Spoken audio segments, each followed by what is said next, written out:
Chapter 2, A Beautiful Day, full 10-minute detailed explanation. A perfect morning. The world outside was warm and golden, the kind of day that made bad things seem distant. The sky stretched wide and endless, a deep blue with only the softest wisps of white cloud.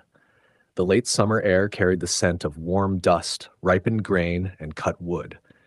The village of Newarre moved lazily through its morning routines. Children ran through the dirt roads, farmers led slow-moving oxen, and a baker carried fresh loaves of bread, their crisp edges peeking from a woven basket. It was the kind of morning that made people believe that stories about monsters weren't real. But inside the Waystone Inn, there was a different kind of quiet. The silence inside the Waystone Inn. The Waystone Inn was not empty, but it was quiet. Not the hollow, eerie silence of the night before, nor the restless quiet of a tavern waiting for patrons. This was a soft, natural silence, filled with the subtle sounds of daily life. A chair creaked slightly as it settled into the floorboards. The wooden beams of the ceiling, heated by the morning sun, let out an occasional pop. Outside, the muffled sound of horse hooves and low conversation drifted in through the windows. Behind the polished mahogany bar, Kvothe moved with quiet efficiency. His hands worked in slow, steady circles, polishing a stretch of wood that was already gleaming.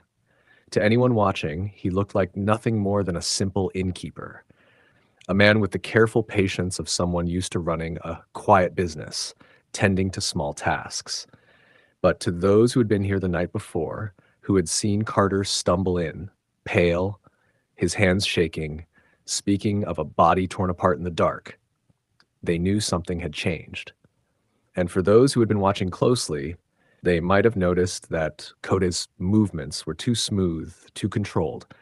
They might have seen the way his fingers tightened just slightly when he thought no one was looking. The inn's silence was not an ordinary silence. It was a waiting silence.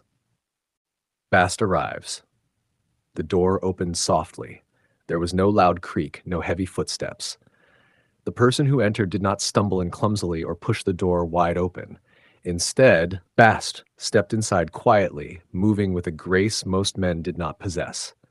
He was young, with dark hair and sharp features, his body lean and agile.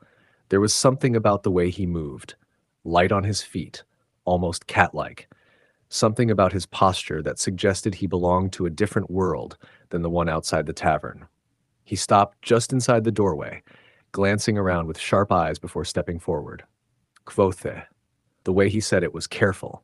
Not Kvothe, the innkeeper, but Kvothe, a name that carried weight. Kvothe looked up, his dark eyes unreadable. He did not speak. Bast hesitated. He glanced toward the windows, then back at Kvothe.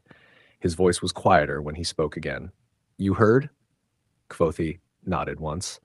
It was a small movement, but Bast saw it. A flicker of something passed through Kvothe's face, so brief it was almost invisible. "You don't seem worried," Bast said, though there was a slight edge to his voice. Kvothe continued wiping the bar. "Should I be?" Bast took a step closer. His tone lowered, sharpening with something that wasn't quite fear, but wasn't far from it. "This isn't just a story, Reshi."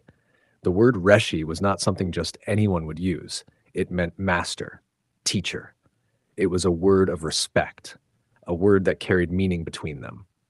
Kvothe's fingers stilled for just a fraction of a second. It was barely noticeable, but Bast caught it. "People are whispering," Bast continued, lowering his voice even further. "Someone found a body, torn apart, they're saying." Kvothe's eyes flicked up sharply, just a flicker, a warning, but Bast finished his sentence anyway. "They're saying it was the Chandrian." A heavier silence. The silence that followed was different. Not the silence of an empty room. Not the comfortable silence of two men who knew each other well. This silence was heavy, like the air before a storm. Kvothe's hand tightened, a muscle in his jaw twitched, but his expression remained perfectly still. Bast watched him closely, searching his face. "Tell me, you don't think it's possible?" Kvothe exhaled slowly, setting the cloth down with deliberate care. He met Bast's eyes, and when he spoke, his voice was calm.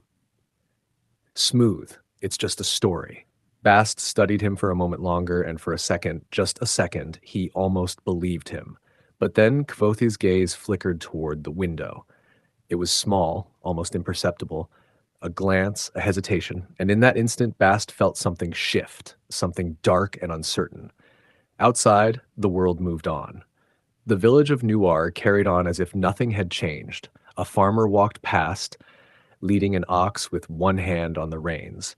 A woman balanced a basket of fresh bread, her children laughing as they ran ahead. The world kept turning.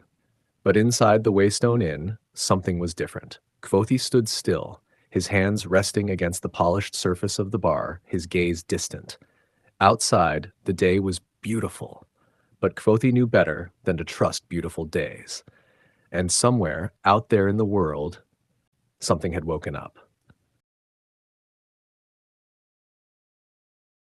Why this chapter is critical.